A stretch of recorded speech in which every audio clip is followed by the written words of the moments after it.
Israel ये जान ले कि हम कतर नहीं हैं। अगर हमारे लोगों को ऐसे ही मारने की कोशिश करी गई तो हम कतर को इतना मारेंगे कि उसे नरक की याद आ जाएगी। ये पाकिस्तान ने धमकी दी है इजराइल को।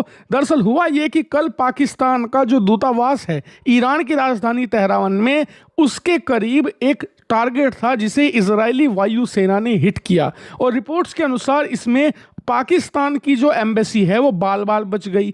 अब इसी के खिलाफ पाकिस्तान स्ट्रेटेजिक फोरम यानी कि पीएसएफ, जो कि पाकिस्तान की सेना से जुड़ा हुआ एक फोरम है और पाकिस्तान के पूर्व जर्नैलों ने मिलकर बनाया है, इन्होंने धमकी दे दी खुले तौर पर इजराइल को कि हम कतर या फिर बाकी अरब देशों की तरह नहीं हैं जिन पर इजराइल बम बरसाकर चला जाता है। अगर पाकिस्तान के किसी भी डिप्लोमेट को, ना सिर्फ ईरान बल्कि दुनिया में कहीं भी अगर खरोंच भी आई इजराइल की वजह से, then Pakistan will beat hell out them.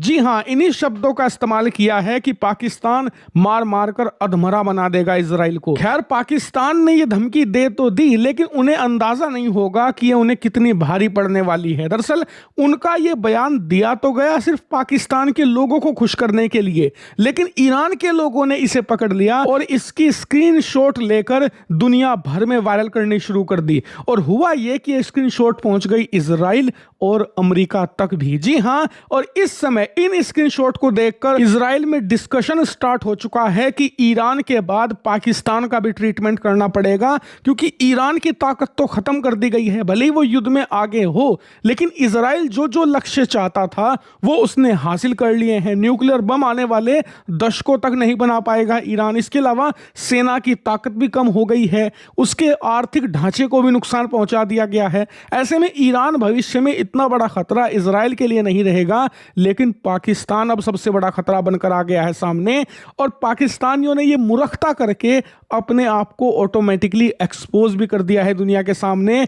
अब इजराइल के लोग, इजराइल के पॉलिटिशियन पाकिस्तान को अपना पोटेंशियल नंबर 1 खतरा मानकर चल रहे हैं। और आप जानते ही हैं कि इजराइल जिसे खतरा मानकर चलता है अपने लिए, अपनी एग्जिस्टेंस के लिए, वो उसके साथ क्या क्या कर देता है। वहीं भारत के लिए तो यह युद्ध एक वरदान साबित हो रहा है। अगर आप गैस और तेल का संकट एक तरफ कर दो ना, तो भारत इस युद्ध से बहुत कुछ हासिल कर रहा है, जिसमें से एक चीज तो यह है कि इजराइल के लिए अब ईरान उतना बड़ा खतरा नहीं रहा। इसका मतलब क्या है? इसका मतलब यह कि पाकिस्तान अब ऑटोमेटिकली सबसे बड़ा खतरा बन जाएगा। और इसका एग्जाम्पल भी मैं आपको बता दूं, हाल ही में आपने खबर देखी होगी कि ऐसी रिपोर्ट आई कि पाकिस्तान ऐसी मिसाइलें बना रहा है जो अमेरिका तक वार कर पाए। और ऐसी खबरें अचानक से बाहर तभी आती हैं जब दुनिया की कोई शक्ति अमेरिका को यह बताने की कोशिश करे कि फलाना देश तुम्हारे लिए बड़ा खतरा है। आपको बता दूं, ईरान युद्ध से पहले भी अचानक ऐसी खबरें आनी शुरू हो गई थी कि ईरान ऐसी बैलिस्टिक मिसाइलें बना रहा है जो कि बड़ी आसानी तक अमेरिका तक भी हमला कर पाए।